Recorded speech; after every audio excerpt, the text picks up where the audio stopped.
ब्राह्मण के 3 पुत्र थे। तीनों पुत्र पिताजी के समान बुद्धिमान थे। एक बार ब्राह्मण ने यज्ञ करने के लिए तीनों पुत्र से एक कछुआ लाने के लिए कहा। तीनों पुत्र समुद्र के तट पर गए। उन्हें एक कछुआ दिखाई दिया। इस पर बड़े पुत्र ने दोनों छोटे भाइयों से कहा कि इस कछुए से दुर्गंध एवं चिकनाई महसूस होती है, फलतः तुम दोनों भाई इस कछुए को ले जाकर पिताजी के यज्ञ में दे दो।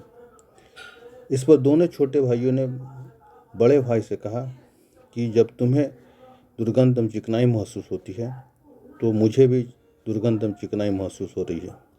इस पर बड़े भाई ने दोनों छोटे भाइयों से कहा कि यदि तुम कछुए को ले जाकर पिताजी के यज्ञ में नहीं दोगे तो तुम दोनों नरक भोगोगे। इस पर दोनों छोटे भाइयों ने कहा कि जो धर्म तुम्हारा है वही धर्म तो हमारा भी है। इस पर बड़े भाई ने दोनों छोटे भाइयों से अपनी दक्षता का ज्ञान कराया। तब मझले भाई ने कहा कि जितना तुम दक्ष हो उतना मैं भी दक्ष हूँ।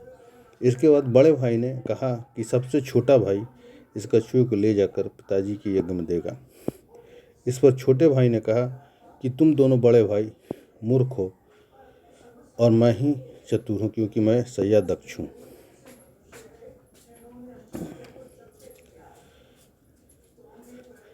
तीनों के बीच आपसी विवाद हो गया और कछुआ पिताजी के यज्ञ तक नहीं पहुंचा। अब तीनों भाई इस बात का निर्धारण करने के लिए कि उनमें से कौन ज़्यादा चतुर है, एक राजा के पास गए। राजा ने तीनों भाइयों के लिए स्वादिष्ट भोजन बनाया। वो भोजन तीनों भाइयों को परोसा गया, पर बड़े भाई ने उस भोजन से मुर्दे की दुर्गंध आने की बात कही। तो राजा ने अपने सेवक से इस बात को पता लगाने के लिए कहा कि इस चावल से मुर्दे का गंध क्यों आ रहा है। तब सेवक ने पता लगाकर बताया कि यह चावल जहाँ उपजा था वह शमशान की भूमि थी जहाँ मुर्दे जलाए जाते थे। इस प्रकार बड़ा भाई भोजन दक्ष था। उसके बाद राजा ने तीनों भाइयों को सेवा के लिए स्त्री सौंपा। इस पर मझले भाई ने कहा कि उसे मूर्छा आ रही है, क्योंकि उस स्त्री में बकरी का गंध आ रहा है। इस पर राजा ने सेवक से कहा कि पता लगाओ आखिर इस स्त्री से बकरी की गंध क्यों आ रही है। तब सेवक ने आकर बताया कि इस स्त्री के बचपन में माता पिता मर गए थे और इसका बकरी के दूध से पालन हुआ था, फलतः इसके शरीर से बकरी का गंध आ रहा है। इस प्रकार मझला भाई स्त्री दक्ष था। इसके उपरांत राजा ने तीनों भाइयों को सैया प्रदान की जो मुलायम गद्देदार चादर से युक्त था।